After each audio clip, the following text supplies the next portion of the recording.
Olá, nós estamos hoje com o professor Carlos Gouveia, da Universidade de Lisboa e do Instituto de Linguística Teórica e Computacional, também de Lisboa, que veio para o 13º Seminário Internacional em Letras da Unifra, que este ano está com o tema Linguagens em Interação, e veio proferir uma palestra e também um mini curso. Professor, eu queria lhe agradecer por estar aqui conversando conosco, e nós gostaríamos que o senhor conversasse conosco sobre algumas das questões que o senhor vem discutindo ao longo desses dias, né, que está participando do seminário, como a questão dos gêneros, que é o que o senhor veio propor para nós, né, os gêneros discursivos como uma proposta pedagógica de ensino de linguagem que, de alguma maneira, é interdisciplinar, multidisciplinar, porque transversaliza todas as demais disciplinas, né? Porque é um aprender com, um conhecer com a linguagem, um aprender com a língua. Então, eu gostaria que o senhor falasse um pouquinho qual a motivação dessa proposta, como ela surge. Com certeza. Antes de, porém, responder, quero agradecer, já agradeci quando da palestra, mas agora através da televisão, agradecer o convite para ter estado presente neste seminário, neste 13º seminário, e para ter também lecionado o mini curso que acabei agora há poucos minutos. Portanto, agradecer a participação no seminário e agradecer também a participação neste evento televisivo e agradecer as perguntas que a Valéria vai ter a amabilidade de me fazer e já me fez uma. Em relação à pergunta que me coloca, uma forma de lhe responder é trabalho no quadro de uma teoria de descrição linguística que nasceu, digamos assim, de uma vontade de descrição a partir das necessidades dos professores em sala de aula. Há muitos anos atrás, num contexto britânico, e essa motivação tem estado sempre presente no quadro teórico e foi desenvolvida uma pedagogia muito particular nesse quadro de descrição gramatical, uma pedagogia muito particular que é a pedagogia de ensino de base genológica ou de base de género, que visa, de facto, uma certa transversalidade da língua no sistema de ensino, ou seja, a ideia de que nós aprendemos com a língua, conhecemos com a língua e que a língua é, de facto, um instrumento fundamental na aquisição de conhecimento. E, nesse sentido, trabalho com géneros, de facto, e com uma pedagogia que visa que professores de História, professores de Geografia, professores de Matemática, professores de Física, professores de Química, e não apenas os tradicionais professores de Português ou de qualquer outra língua, no caso estrangeira, mas que todos eles possam fazer uso de uma pedagogia que visa tornar os alunos mais eficientes do ponto de vista do seu desempenho, quer na descodificação dos textos específicos de cada uma das várias disciplinas, quer na produção de textos também para cada uma dessas disciplinas.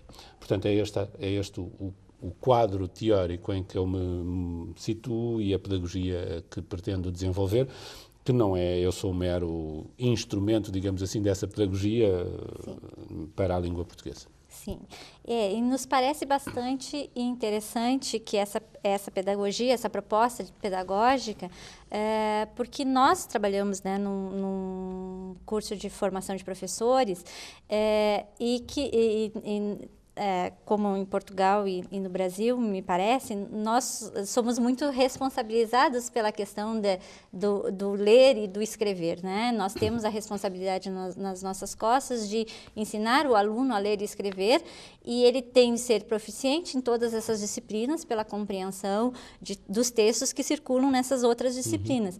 E essa pedagogia nos pareceu, quando o senhor nos colocou essa proposta, que ela, de alguma maneira, ela traz os demais professores das outras áreas como corresponsáveis também por essa aprendizagem da linguagem. Quer dizer, isso não diminui, não diminui a responsabilidade do professor de linguagem, mas faz com que também os demais professores sejam responsáveis por essa aprendizagem da linguagem. É um pouco isso.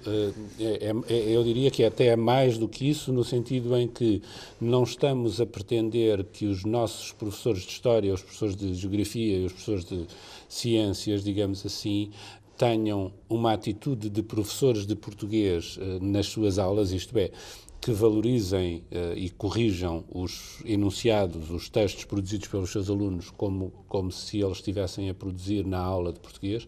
Nós queremos, aliás, mais do que isso, não é apenas isso.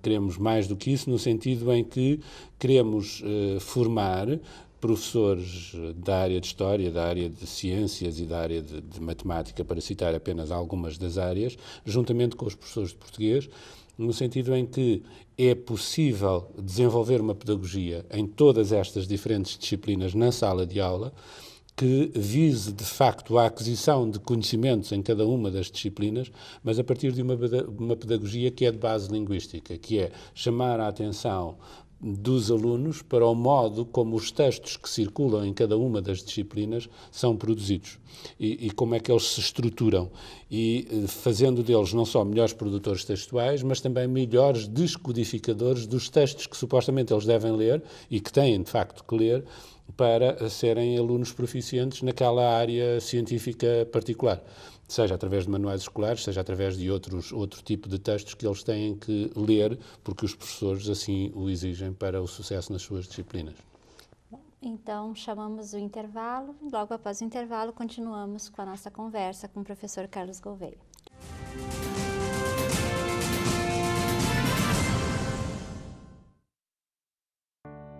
Já parou para pensar nas possibilidades que existem? Quantas delas são reais? A maioria está ao nosso alcance. Outras dependem de um gesto de solidariedade. E nesse momento, viver significa muito mais do que a busca por felicidade ou realização. A AAPCAM é uma instituição sem fins lucrativos que presta assistência a pessoas com câncer. AAPCAM. Nós acreditamos na vida. Sonho.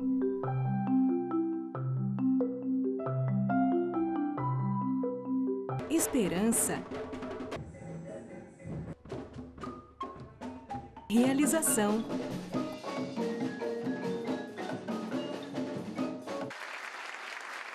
Cuíca, promovendo inclusão social através da música, transformando sonhos em realidade. Oi, você já me conhece, eu sou a Clara. Já imaginou chegar na faculdade morrendo de sede e não ter água para beber? Ou chegar em casa louco por um banho e não poder tomar? Aposto que não seria legal.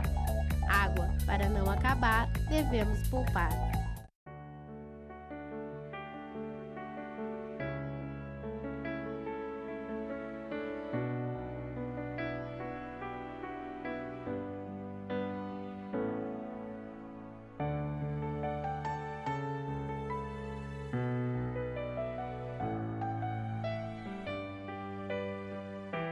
ONG Parceiros Voluntários de Santa Maria, 6º andar do prédio da Cassisme.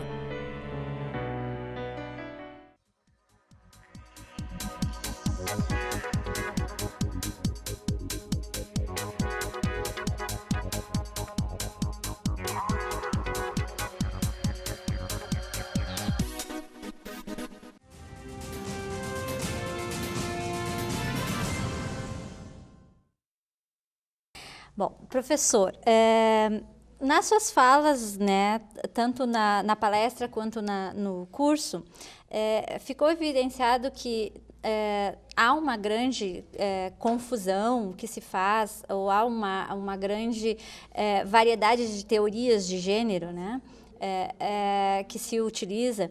E essa grande variedade acaba causando uma grande confusão em termos do que os professores trabalham na escola, o que os manuais didáticos também propõem enquanto trabalho com gêneros discursivos.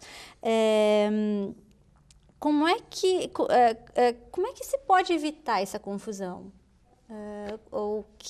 Qual seria a proposta para evitar essa confusão? Os professores terem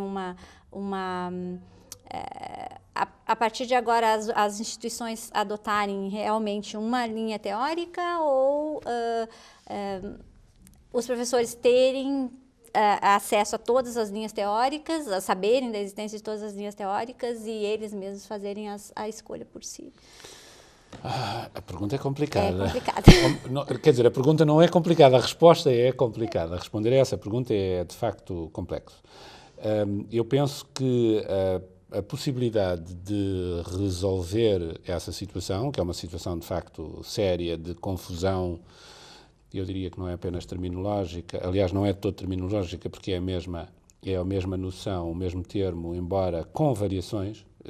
Por exemplo, a Valéria usa géneros discursivos, eu não uso nenhum modificador relativamente a géneros, eu só falo em géneros, porque se eu disser géneros discursivos, já me estou eventualmente a posicionar relativamente a quem utiliza géneros textuais, por exemplo, e portanto eu pura e simplesmente não uso nem textuais nem discursivos, falo em géneros.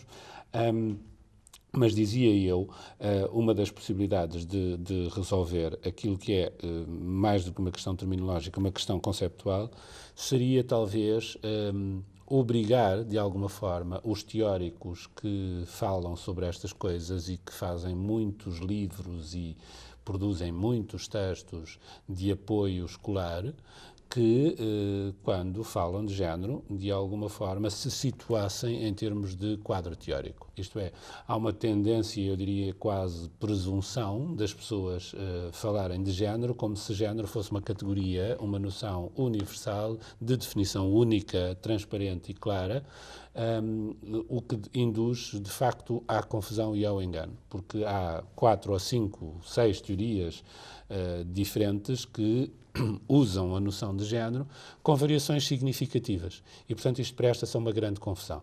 Para além disso, a outra possibilidade de solução, que nunca seria uma alternativa, mas um complemento, era tornar claro, sempre que se fala de género e sempre que se fala de género numa perspectiva particular, numa perspectiva teórica particular, tornar claro que existem outras perspectivas. E eu penso que os documentos oficiais do Ministério da Educação, das Secretarias de Estado da Educação, deveriam também tornar claro quais são os parâmetros de definição de género. Muitas vezes a noção de género é definida de uma forma extremamente duvidosa, que acaba por ser funcional em 2 ou 3 teorias, mas que depois, no particular, acaba por gerar confusão, porque essas 2 ou 3 teorias aplicam aquela noção de forma diversa. E os grandes prejudicados disto são os professores, que têm que lidar com isto nas suas aulas, mas fundamentalmente os alunos, porque depois não são bem instruídos e educados, digamos assim, do ponto de vista desta categoria e desta conceptualização. Bom, nesse sentido, então, o caminho seria começar desde cedo a fazer os nossos alunos que estão num curso de formação como o nosso, eles entenderem a necessidade de se posicionarem num quadro teórico, né? Nesse sentido, eu vou lhe perguntar, levando em consideração toda a questão que nós já discutimos sobre essa proposta pedagógica baseada no gênero, se nós quisermos seguir esse enquadre teórico proposto, né, na sua fala durante todo o evento, que é baseado na linguística sistêmico-funcional, quais seriam os caminhos que os nossos alunos poderiam começar a seguir? Quais seriam por onde eles poderiam começar a andar? Quais seriam os primeiros passos? Bom, eu penso nestas coisas que a melhor forma de avançar, a melhor forma de dar os primeiros passos é através de formação particular no sentido específico, ou seja, é necessário que haja aulas, digamos assim, que lhes permitam adquirir conhecimentos. Para além disso, serem sujeitos a aulas, para além disso, complementos de leitura, e já há alguma produção, eu não me quero referir à produção em inglês, mas à produção em português, que pode ser usada para encaminhamento, digamos assim, para uma pedagogia de base genológica ou de género em linguística sistémica ou funcional. Portanto, eu diria que mais do que as leituras seria formação em sala de aula e depois leituras, complementos de leituras. E essa formação em sala de aula, ela deveria estar associada a algum programa de formação complementar ou formação continuada aos professores da escola, porque, no final das contas, esses alunos depois eles estariam fazendo estágio. Eu penso que deveríamos apostar em termos de formação, quer na formação inicial, quer na formação contínua. Portanto, as universidades que fazem formação inicial de professores, portanto, aquilo que vocês no Brasil chamam as licenciaturas, é uma hipótese de formação, seria ao nível das licenciaturas, haver algumas disciplinas em que se desenvolvesse a pedagogia de base de género. Para além disso, fazer também formação contínua, portanto, a chamada formação ao longo da vida, isto é, para os professores em exercício, haver algumas ações pontuais de formação nessa pedagogia. Bom, então nós vamos agradecer muito a sua fala ao longo de todo o evento e agora também a sua contribuição aqui nesse momento no Universo Unifra. E esperamos poder contar com a sua presença novamente na Unifra, em Santa Maria e nos nossos eventos acadêmicos. Terei todo o gosto. Muito obrigado. Muito obrigada.